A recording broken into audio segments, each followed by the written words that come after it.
Get up to 10% instant cashback offer on Vivo V30e. Pre-book now. பத்திரிகை நண்பர்களுக்கு வணக்கம். அனைவருக்கும் உழைப்பாளர்கள் தின வாழ்த்துக்கள். ரொம்ப சந்தோஷமாக இருக்குது. லாரன்ஸ் அண்ணா முதல் முறையாக பேசும்போது பார்க்கணும் அப்படின்னு சொன்னாங்க. நேராக போய் உட்கார்ந்தோம். போய் முதல் முறையாக உட்காரும்போது அவர் ஒரு நடிகராகவும் நான் அவரை பார்த்ததில்ல, நம்ம திரைப்படத்தில் பார்த்துருக்கோம்ல, அப்படி தான் போய் நான் உட்காந்தேன். ஒரு 5 நிமிஷம் பேச ஆரம்பிச்சிருப்போம். அதுதான் உடன்பிறப்பு மாதிரி. ஆக்சுவலாக 2 பேருமே அப்படி தான் இருக்கோம். அந்த ஃபோட்டோவை எடுத்து போய் எங்கள் அம்மாட்ட காமிச்சேன். நான் பெத்த பிள்ளை மாதிரியே இருக்கேடி பண்ணாங்க. அம்மா, அவர் நீங்கள் பெத்த பிள்ளை இல்லை, இந்த உலகத்தில் எல்லாரும் பெத்த பிள்ளை மாதிரி தான் அவர் இருக்காரு. அது கண்மணி அம்மா வந்து உலகத்துல எல்லாருக்கும் அவர் பிள்ளை அப்படின்னு ஒப்படைச்சிட்டாங்களோ என்னவோ தெரியல. அது மாதிரி 2 பேரும் பேச ஆரம்பிச்சோம். மாற்றம் நிறைய சொல்லுவாங்க. மாற்றம் ஒன்றுதான் மாறாத வார்த்தை அப்படின்னு சொல்லுவாங்க. என்னை பொறுத்த வரைக்கும் மாற்றத்தினால் நிறைய விஷயம் மாறப்போகுது. அதுதான் உண்மையான விஷயம். பேசும்போது நிறைய பேச ஆரம்பிச்சோம். என்ன மாதிரியான விஷயங்கள் பண்ண போறாங்க அப்படின்னு நான் தெரிஞ்சுக்க ஆசைப்படும் போது அண்ணா கிட்ட இருந்து வந்த முதல் வார்த்தை, விவசாயம் முதல்ல ஹெல்ப் பண்ணணும்டா, விவசாயிகளுக்கு ஏதாவது ஒன்று பண்ணணும் அப்படின்னாங்க. எனக்கு ஒரு பெரிய சந்தோஷம். இந்தியாவினுடைய முதுகெலும்பு விவசாயின்னு சொல்லுவாங்க. அதனாலதான் யாருமே திரும்பி பார்க்கறது இல்லையோ என்னவோ தெரியல. பெருசா அவங்களுடைய கஷ்டம் நமக்கு தெரியாது இல்லை. நாங்கெல்லாம் கிராமத்திலேருந்து வந்திருக்கோம்.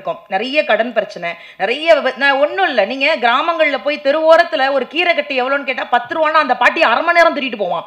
10 ரூபாயான்னு. ஆனால் கண்ணாடி ஷோரூமில் வச்சுருந்தா எவ்வளோ வேணாலும் கொடுத்து வாங்கிட்டு போவோம். அது வேற பிரச்சனை.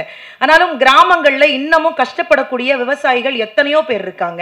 அதற்கு ரொம்ப அழகாக ஒரு மூலதனமாக அந்த டிராக்டர் கொடுக்கணும் அப்படின்னு சொன்னப்போ எனக்கு ரொம்ப ரொம்ப சந்தோஷமாக இருந்தது. அது விவசாயிகளுக்கு போய் சேரணும் அப்படிங்கிறதும் எனக்கு ஒரு பெரிய சந்தோஷம். ஏன்னா இந்த உலகத்திலேயே வெளுக்கக்கூடாத சாயம் 2 இருக்குது. நம்ம துணி சாயம் வெளுத்துருச்சுன்னா போட முடியாது, விவசாயம் வெளுத்துருச்சுன்னா நம்மளால் சத்தியமாக வாழ முடியாது. அதுதான் உண்மையான விஷயம்.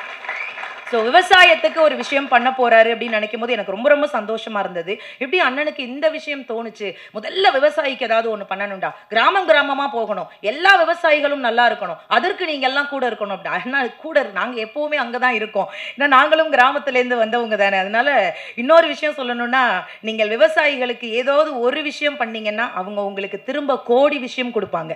அது சத்தியமான உண்மை. அதனால அது ரொம்ப சந்தோஷமா இருந்தது. சரி, விவசாயிகளுக்கு மட்டும்தான் மாற்றம் உதவி செய்ய போகுது அப்படின்னு கேட்டேன். இல்லடா, அடுத்து இன்னொரு விஷயம் அப்படின்னாங்க.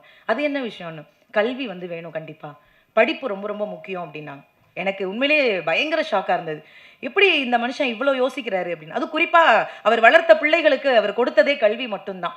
வள்ளுவன் ரொம்ப அழகா சொல்லுவான். வள்ளுவன் ஏகப்பட்ட குறள் எழுதியிருக்காரு. அதுல ஒரு குறள் ரொம்ப ரொம்ப அழகா இருக்கும். கற்க கசடர கற்பவை கற்றப்ப நிற்க அதற்கு தகன்னா வள்ளுவன். இந்த குறளை நீங்க நல்லா படிச்சு பார்த்தீங்கன்னா எந்த இடத்துலையுமே துணை கால் இருக்காது. வள்ளுவன் ஏதாவது ஒரு விஷயத்த சும்மாலாம் வைக்க மாட்டான். இந்த குறள்ல ஏன் துணை கால் வைக்கலைன்னா, நீ படிப்புன்னு ஒரு விஷயம் இருந்ததுன்னா உனக்கு யாருடைய துணையும் இல்லாம தனியா நிக்கலாம், அதுக்காகவே நீ படிச்சுட்டு போனாரு. எனக்கு தெரிஞ்சு லாரன்ஸ் அண்ணா, ஏன் துணையே உனக்கு தேவையில்ல, நீ படிச்சினா நீ யாருடைய துணையும் இல்லாம நிக்கலாம் அப்படிங்கிறதுக்காக கல்விங்கிற ஒரு விஷயத்த மாற்றத்துக்குள்ள கொண்டு வர்றாங்க. அதுவுமே ரொம்ப சந்தோஷமா இருந்தது. அவ்வளவுதான். நான் விவசாயம் கல்வியான்னு கேட்டேன். அது எப்படி, அடுத்து மருத்துவத்திற்கும் நான் ஏதாவது உதவி செய்யணும்னாரு. எனக்கு ஒரு பெரிய ஷாக்கா இருந்தது. இவ்வளோ அடுக்கடுக்கா கொண்டு வர்றீங்களே, மருத்துவம் இன்னைக்கு கண்டிப்பா தேவைப்படுதுங்க. நம்ம சாப்பிட்ற சாப்பாடு நல்ல சாப்பாடா, எல்லாம் ஃபாஸ்ட் ஃபுட். நான் ஃபாஸ்ட் ஃபுட்டை பார்க்கும் போதெல்லாம் எனக்குள்ள ஒரு பயம் வரும். ஃபாஸ்டா போயிடுவோமோ அப்படிங்கிற ஒரு பயம் எனக்கு வந்துட்டே இருக்கும். அவன் இப்படி மேலே ரைஸை தூக்கி போடும் போது நான் மேலே பார்ப்பேன், பாட்டி இருக்கியா, கூப்பிடுறியா அப்படின்னு. எனக்கு அந்த பயம்லாம் இருக்கும். நம்ம என்ன உணவு சாப்பிட்றோம், நம்ம எப்படி வாழ்றோம், இதை விட பெரிய குடும்பம். நேற்று கோவிஷீல்டை பற்றி ஒரு விஷயம் வந்தது. எங்கள் மாமியார் எனக்கு ஃபோன் பண்ணது, நீ கோவிஷீல்டு தானே போட்ட அப்படின்னு. ஆண்டவா, இந்த நேரம் பார்த்து நீ ஃபோன் பண்ணுறியேன்னு அவ்வளவு பயம். மருத்துவம் சார்ந்து ஏகப்பட்ட விஷயங்கள் இருக்கு. வளரக்கூடிய பிள்ளைகள், குழந்தைங்களுக்கெல்லாம் சுகர் இன்னைக்கு இருக்கு. நாம ஒரு காலத்துல உணவே மருந்துன்னு சாப்பிட்டோம். இன்னைக்கு உணவை மருந்து மாதிரி சாப்பிட்டுக்கிட்டு இருக்கோம். இவ்வளவு அளவுதான் அப்படின்னு. எனக்கு தெரிஞ்சு இன்னைக்கு சின்ன சின்ன பிள்ளைகளுக்கு ஹார்ட் பேஷண்ட் வருது, சுகர், ஏகப்பட்ட விஷயங்கள். கேன்சர்னா எனக்கு சின்ன பிள்ளைல தெரியவே தெரியாது. ஆனால் இன்னைக்கு ரொம்ப சகஜமா பார்க்குறோம். இப்போ ஒரு 100 குழந்தைகள்ல 4 குழந்தைகளுக்கு கேன்சர் இருக்கு. இதெல்லாம் என்ன பண்ண போறோம், எப்படி இந்த சமுதாயத்தை ஒரு ஆரோக்கியமான சமுதாயமா மாற்ற போறோம் அப்படின்னு தெரியல. நிறைய பிள்ளைகளுக்கு சொல்லிக் கொடுங்க. இயற்கையான உணவை உண்பதற்கு நிறைய பெரியவங்க இருக்கீங்க, சொல்லிக் கொடுங்க. பத்திரிகையாளர்கள் தயவு செஞ்சு அதெல்லாம் வெளியில நிறைய இடங்கள்ல சொல்லுங்க. ஸோ மருத்துவம் ரீதியாக லாரன்ஸ் அண்ணா என்ன பண்ண போறாங்க அப்படின்னு நானும் ரொம்ப கேட்டேன். முடியாத குழந்தைகள், வசதி இல்லாத குழந்தைகளுக்கு அங்கேயும் தேடி தேடி போய் அந்த மருத்துவ உதவியை நான் பண்ண போறேன்டா, என்னுடைய குழுவா நாங்க பண்ண போறோம் அப்படின்னு சொன்னாங்க. எனக்கு ரொம்ப சந்தோஷமா இருந்தது. கல்வியாக இருக்கட்டும், விவசாயமாக இருக்கட்டும், மருத்துவமாக இருக்கட்டும், தேடி தேடி தேடி உதவி செய்வ. பெரியவங்க சொல்லுவாங்க, நீ ஒரு கை நீட்டி மற்றவர்களுக்கு உதவி செய்து பார், அங்கே 2 கை உன்னை கடவுளாக வணங்கும்னு சொல்லுவாங்க. அவர்கிட்ட வாங்கின எத்தனையோ பேர் இன்னைக்கு இன்னைக்கு அவரை தெய்வமாக தான் பார்க்குறாங்க. அதுவும் குறிப்பாக என்ன மதித்து கூப்பிட்டு உட்கார வச்சு இந்த பொறுப்புகள் நான் உனக்கு கொடுப்பேன், இறைவனுக்கு பயந்து அதை ஒழுங்காக பண்ணணும்டா அப்படின்னு ரொம்ப சந்தோஷமாக இருந்தது.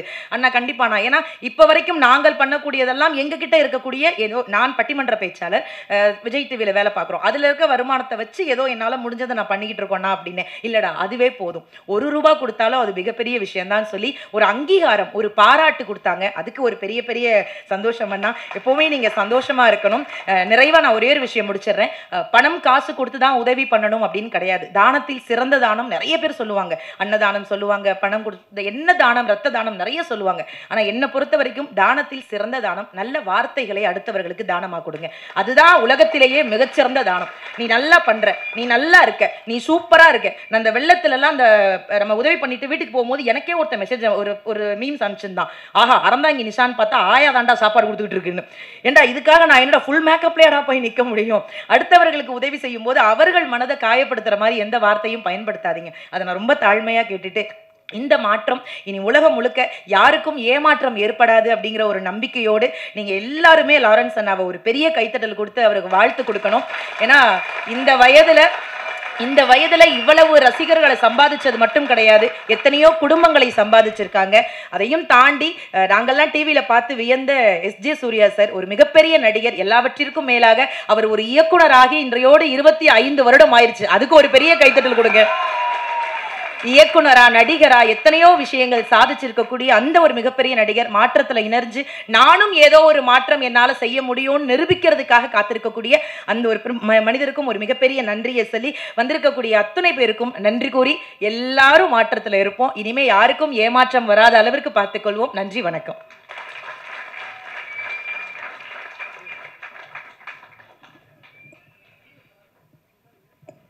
டிவி சீரியலில் ஒரு காமெடி நடிகராக வந்து பார்த்துருக்கேன், பேசியிருக்கேன். நிறைய டிவிலாம் பார்த்து என்ஜாய் பண்ணியிருக்கேன் இவங்க பேசுகிறத பார்த்து.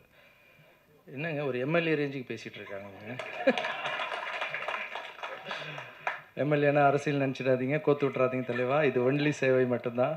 ஸோ நீங்கள் பண்ணுற அந்த சேவையை பார்த்து, இப்போ நீங்கள் பேசுகிற பேச்சை பார்த்து, உங்ககிட்ட நான் ஒரு டிராக்டர் கொடுக்குறேன், உங்கள் ஊரில் வச்சு, உங்கள் ஊரில் அந்த டிராக்டரை வைங்க. அந்த டிராக்டரை நீங்கள் யாரெல்லாம் ஊரால் பயன்படுற மாதிரி வைக்காதீங்க. எத்தனை விவசாயிங்க வேணுமோ அத்தனை விவசாயிங்க தினமும் எடுத்துகிட்டு போட்டு பயன்பாட்டுக்கு வந்துட்டோம். அதை பார்த்துக்கிற பொறுப்பு நான் உங்ககிட்ட கொடுக்குறேன். Okay, thank you so much. Thank you. பத்திரிகையாளர்கள் நன்றி. தேங்க்யூ சகோதரி. கிட்டத்தட்ட கோப்பை மாதிரி தான் பேசிட்டு போனீங்க. ஸோ அந்த மாற்றத்தையும் வேகமாக அவங்க மாற்றி வைப்பாங்க அப்படிங்கிறத நம்ம நம்பலாம். அடுத்து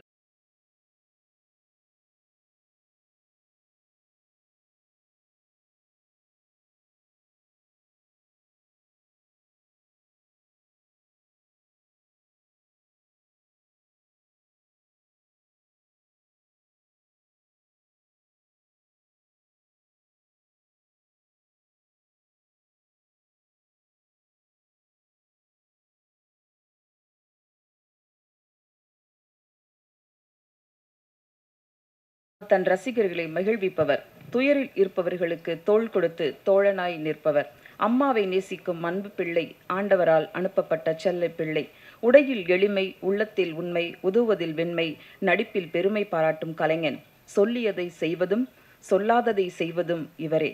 ராகவா லாரன்ஸ் மாஸ்டர் அவர்களை மாற்றம் வேண்டி அழைக்கிறோம்.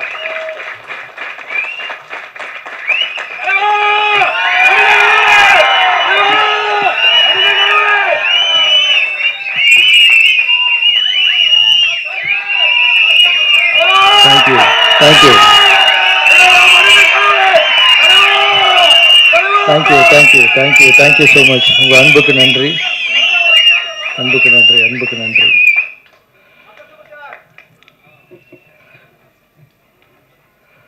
இங்கே வந்திருக்கும் பத்திரிகையாளர், மீடியா நண்பர்கள், நான் வளர்த்த குழந்தைகள், என்னை வளர்த்த என் தாய், மேடையில் சூர்யா சார், ஷெஃப் வினோத், நிஷா, இதுக்கெல்லாம் மேலே என் தாய்க்கு நிகரான்னு நினைக்கிறேன் என்னுடைய ரசிகர்கள்.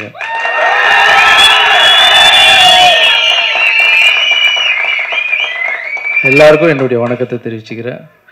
இது ரொம்ப சந்தோஷமான நாள். இந்த நாள், இந்த மாற்றம்ன்றது வந்து பெரிய மாற்றம் எனக்குள்ளே உருவாச்சு. 2 மாதத்துக்கு முன்னாடி எல்லா கோவிலுக்கும் நான் ஒரு படம் முடித்த உடனே எல்லா கோவிலுக்கும் போகிறது வழக்கம். கோவில் போயிட்டு வந்த உடனே ஒரு நாள் ஒரு கனவு. அந்த கனவு ஒரு மேஜிக். அந்த கனவு பார்த்திங்கன்னா, மறுநாள் நான் எழுந்துக்கிறேன், என்னை வந்து கண்ணில் தண்ணி வந்துட்டுருக்கு, ஏதோ சந்தோஷமாக இருக்குது. பட் அந்த வார்த்தைகள் அதெல்லாம் என்னால் மறக்க முடியல. இந்த டைமில் அதை சொல்ல விரும்பலை. கால நேரம் வரும்போது அது கனவு என்னன்னு சொல்கிறேன். அதுதான் இந்த மாற்றத்துக்கு உண்டான காரணம். இது வந்து நான் வந்து அதை பண்ண போகிறேன், இதை பண்ண போகிறேன், இதை சாதிக்க போகிறேன், மாற்றத்தில் இதை நான் இதெல்லாம் பண்ண போகிறேன் அப்படின்னு சொல்கிறத விட செயலில் காமிக்க விரும்புகிறேன். எனக்கு உங்களுடைய எல்லாருடைய ஆசீர்வாதம் வேணும். இன்று முதல் மாற்றம் ஆரம்பம். செஃப் வினோத் எழுந்திருக்க, வாங்க இங்கே. மாற்றம் அப்படின்னு சொன்ன உடனே, சார் என்ன சார் பண்ண போகிறீங்கன்னு கேட்டார். இல்லை, தேடி தேடி போய் எல்லாருக்கும் ஒரு வாரம் ட்ராவல் மாதிரி போகலாம், கிராமெல்லாம் போய் தங்கி அவங்களுடைய கஷ்டத்தை புரிஞ்சுக்கிட்டு அவங்களுக்கு என்னெல்லாம் தேவையோ அதெல்லாம் செஞ்சுட்டு வர போகிறோம் அப்படின்னா, நீங்கள் ட்ராவல் பண்ணும்போது சொல்லுங்கள் சார், அதோடைய ஃபுட்டு எல்லாமே நான் பண்ணி போடுறேன் சார் அப்படின்னு சொன்னார்.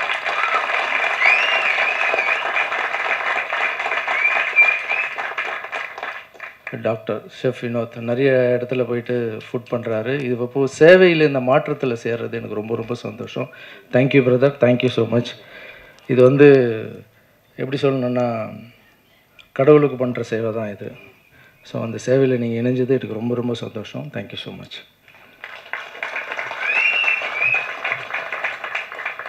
நிஷா, இது பார்த்த உடனே மாஸ்டர் நிறைய பேர் இணையிறாங்க மாஸ்டர், நானும் இணைஞ்சுக்கணும் மாஸ்டர் அப்படின்னா எனக்கு ரொம்ப சந்தோஷமாக நீங்கள் சொன்னது. உங்களுடைய வீடியோஸ் எல்லாம் கூட நான் பார்த்துட்ருக்கேன். இந்த ஒரு டிவி சீரியலில் பண்ணிக்கிட்டு ஒரு காமெடியனாக பண்ணிக்கிட்டு உங்களுக்கு வர பணத்தில் வச்சு நீங்கள் போய் நிறைய பேருக்கு உதவி செய்கிறீங்க. அதுக்கு முதல்ல வாழ்த்துக்கள் உங்களுக்கு.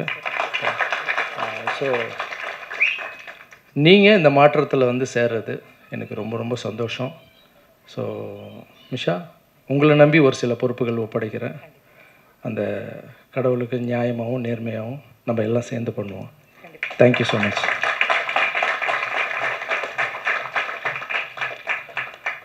அப்புறம் என்னுடைய நண்பர், கொஞ்ச நாள் தான் ஆச்சு பழகி, ஜிகிர் தண்டா, சீசர் மை பாய்.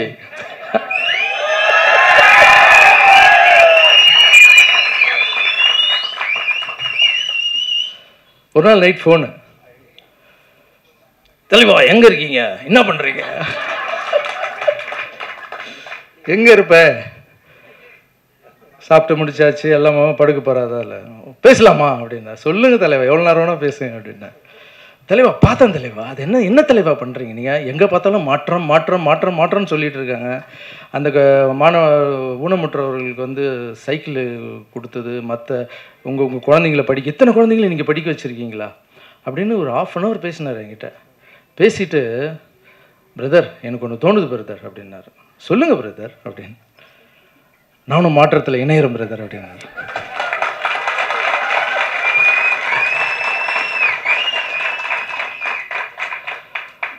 வாங்க சார், கண்டிப்பாக வாங்க சார். இதில் என்ன சார் பெரிய, எனக்கு ரொம்ப நான் இது பேசுவார்னு நினைக்கவே இல்லை. நான் நினச்சது ஏதோ கூத்து போடுறது, பேச போடுறாரு, நான் இங்கே ஷூட்டிங் போனேன் அங்கே ஷூட்டிங் போனேன் இப்படி நடந்துன்னு தினமும் பேசிப்போம். மாற்றத்தில் இணைய போகிறீங்களா சார், தேங்க்யூ சார் அப்படின்னேன். ஸோ மாஸ்டர், இதை பார்க்கும்போது இது ஏதோ ஒரு நல்ல பெரிய ஆசீர்வாதம் மாதிரி தெரியுது மாஸ்டர் எனக்கு. ஸோ நானும் இதில் வந்து ஜாயின் பண்ணிடுறேன், நீங்கள் எப்போ வேணால் கூப்பிடுங்க. நான் ஒரே ஒரு வார்த்தை தான் கேட்டேன், சார் நீங்கள் வந்து இங்கே சேர்ந்தது எங்கள் பெரிய விஷயம் சார், ஆனால் நான் எந்த கிராமத்துக்கு கூப்பிட்றேனோ வாங்க சார், கஷ்டத்தை போய் பார்க்கலாம் சார், எந்த குப்பத்துக்கு கூப்பிட்றேனோ வாங்க சார், அவங்க எப்படி படுக்கிறாங்க எப்படி தூங்குறாங்க நீங்கள் பார்த்தீங்கன்னா சார், எல்லாருமே இறங்கி பண்ணுவோம் சார். நம்ம தூரம் வந்து பார்க்குறதால தான் சார் அவங்களுடைய பெயின் தெரில, இந்த வெயில் காலத்தில் தகரம் வீட்டிலலாம் வாழறாங்க சார் அப்படின்னா. எஸ், நீங்கள் எங்கே கூப்பிட்டாலும் நான் வர மாஸ்டர்னு சொன்னார் அவர். சினிமாவில் மட்டும் எனக்கு லக்கியான பேர் இல்லை, இது இந்த மாற்றத்துலையும் ஒரு லக்கியான பேராக மாறிடுச்சு. இந்த அன்பு உள்ளத்துக்கு நான் வாழ்நாள் ஃபுல்லாக கடமைப்பட்டிருப்பேன். HD Suriya sir, thank you so much. இங்கே நின்று உருவாக்கி இத்தனை பேருக்கு நான் ஒரு சேவகனாக வந்து வேலைக்காரனாக வந்து பண்ணுறதுக்கு காரணம் என்னுடைய தாய் கண்மணி.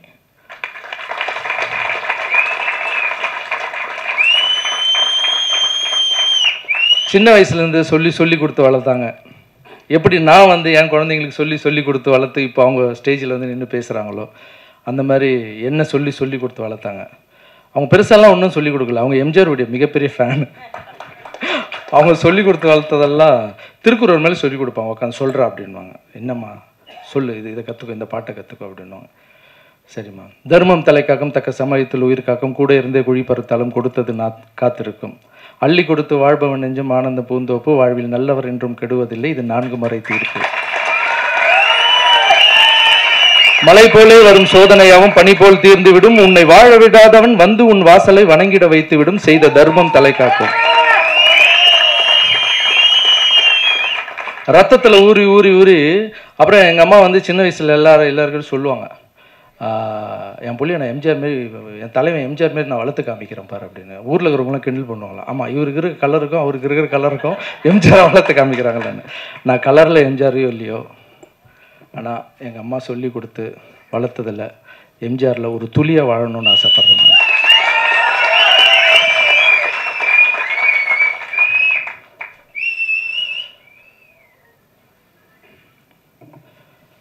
எங்கள் அம்மா வந்து இப்போ வந்து சின்ன வயசில் பிரெயின் டியூமர் வந்து விட்டுருந்தாங்கன்னு வச்சிங்களேன், இந்த இடத்துல நான் நின்று இருக்க மாட்டேன். ஸோ இந்த சேவையை வந்து எங்கள் அம்மாவுக்கு நாளைக்கு பிறந்த நாள், இந்த சேவையை நாளையிலேருந்து தொடர்றேன்.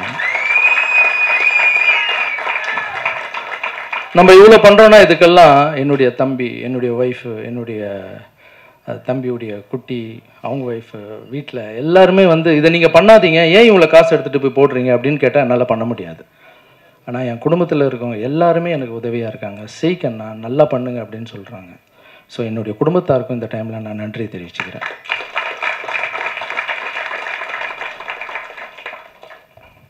இதுக்கு மேலே அதிகமாக பேச விரும்பலை.